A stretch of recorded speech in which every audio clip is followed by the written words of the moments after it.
Down with this sort of thing.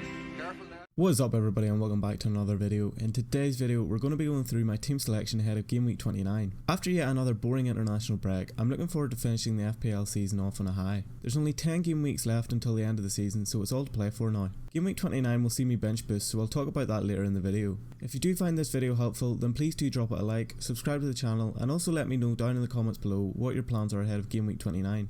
And without further ado, let's get into it.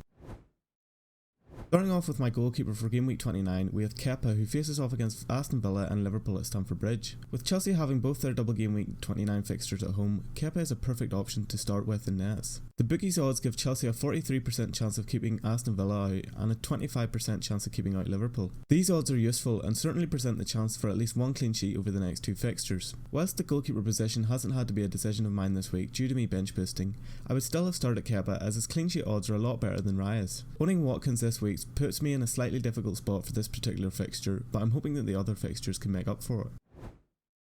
Moving on to the back line for this week, we line up with a back four of Botman, Trippier, Chilwell and Estepinha. On paper this is a strong back line, however my main concern this week is whether or not Estepinha will be back in time from international duty in order to play Brighton's first fixture against Brentford. Having travelled to Asia for their international break, it may be a big ask to expect any Colombian players to feature in the first match of double Game Week 29. Whilst this isn't a make or break moment for Estepinha owners, it would be nice to see him play in both fixtures. Trippier and Botman start in what could prove to be an okay double game week as they face off against United at home and then West Ham away. According to the clean sheet odds, Newcastle have a combined chance of 61% of keeping a clean sheet over this double game week. Whilst the Newcastle defensive stability has weakened in recent weeks, I would be disappointed if they didn't return with at least a clean sheet against a really poor West Ham team. However, if this doesn't happen, I'll be hoping Trippier can get at least one assist over the next two games. Not much needs to be said about Chilwell, which hasn't already been said with Kepa. With Reece James pulling out of the England team with injury, the decision to go with Chile seems like a good one. All we need now is for him to return like we know he can.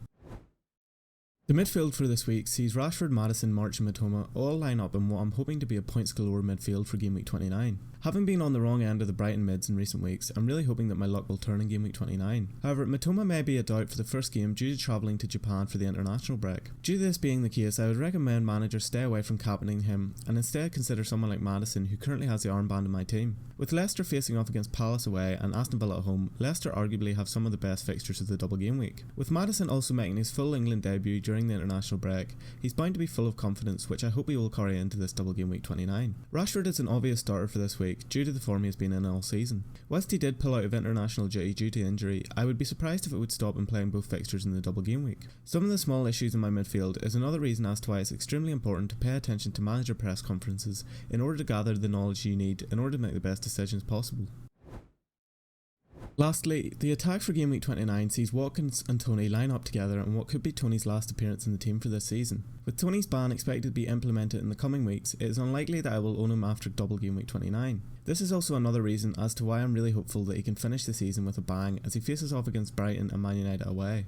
Whilst both his fixtures in the double game week are away from home, I'm not really concerned by this as we have seen that Tony can perform both home and away. Furthermore, if Tony feels he has something to prove before he is banned for the rest of the season, then what better stage to do it on than the Old Trafford pitch? Whilst an argument for Tony captain could be made, I just feel that with both his fixtures being away from home, this makes him a slightly less of an option than the likes of Rashford and Maddison for this week. Unfortunately, Watkins is also the same as Tony as both his double game week fixtures are away from home as he faces Chelsea and Leicester in what could prove to be a difficult double game week 29. Bringing in Watkins and taking out Haaland proved to be a good decision in the short term as Watkins got an assist in Game Week 28, which meant that he has already outscored Haaland by 5 points following this transfer. Watkins has also been given a 47.5% chance of scoring this week, which ranks as one of the best goal scoring odds this week. With Watkins being in such fine form at the minute, I'm hoping that he's able to return regardless of the opposition. On the bench for Game Week 29, we have Raya, Kane, Saka and Zinchenko. The bench for Game Week 29 is evidently extremely strong, and that is also why I'm bench boosting this week. As things stand, I currently have 12 players doubling in Game Week 29, with 3 other players having good fixtures against Everton and Leeds. However, I plan to have 13 double game week players following my transfer move, which I will now discuss. My transfer move for this week will see me sell Zinchenko in order to bring in Luke Shaw ahead of his double game week against Newcastle and Brentford. The decision to move Zinni out for Shaw has been a relatively easy one, as it is the only one I can realistically make if I want to get Haaland back in game week 30. Whilst it would be nice to own Bruno this week, if I was to sell Saka in order to fund this move, I still wouldn't be able to afford Haaland in game week 30. Zinni to Shaw gives me an extra double game week player and is also a more appealing hold over Zinni. Game week 30 and 31 see Shaw play Everton and Forest while Zinni faces Liverpool and West Ham. However, it is also important to note that I am able to make this move due to owning my free hit, which I can use in game week 32 in order to deal with United's blank. This is my current transfer plan, but if we get concrete news that Haaland may be out for game week 30, then I may indeed go for Bruno and take a -4 to get Shaw in as well. That's going to do it for this week's team selection video. If you did find the video helpful, then please do drop a like, subscribe to the channel and comment down below what your plans are ahead of game week 29. Also make sure to follow me on Twitter at fplfatherted and tune into the deadline stream on Saturday morning. Thanks for watching and good luck this game week.